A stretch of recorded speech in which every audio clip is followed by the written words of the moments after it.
একটা সাইজের গান দিয়ে শুরু করি, তারপর আমার মন মতো করে গায়ে।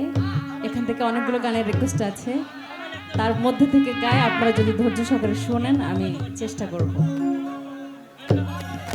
আজকের প্রধান আকর্ষণ টনি মণ্ডল। আপু, আজকে আপনার যতগুলা পারেন আমাদের গান শোনান একভাবে। আজকে আপনার গান শুনবো নাকি? আচ্ছা, সুবর্ণা পারভিন, টুকটুকি বাউল, মায়া লালনীর গান আমরা অনেক শুনেছি, আপনাকে তো পাই না সচরাচর।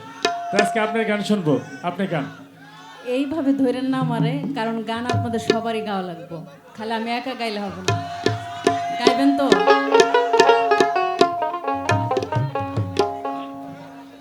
আচ্ছা, যে রিকোয়েস্টের গান ছিল লালন সেজির, আগে ওইটা দিয়ে শুরু করে।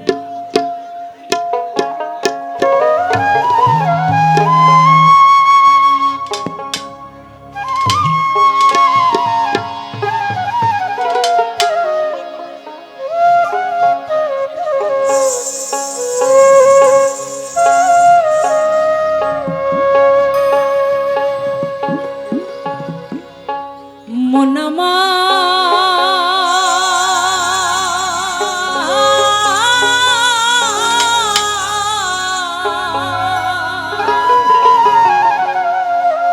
গেল রে জানা, কারো রবে না এ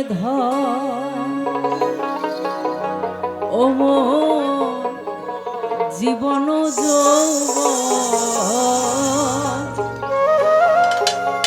আমরা জানি কিছুদিন আগে আমাদের আপসের নেত্রী বেগম খালেদা জিয়া দল মত নির্বিশেষে উনি একজন দেশের প্রধানমন্ত্রী ছিলেন, উনিও চলে গেলেন।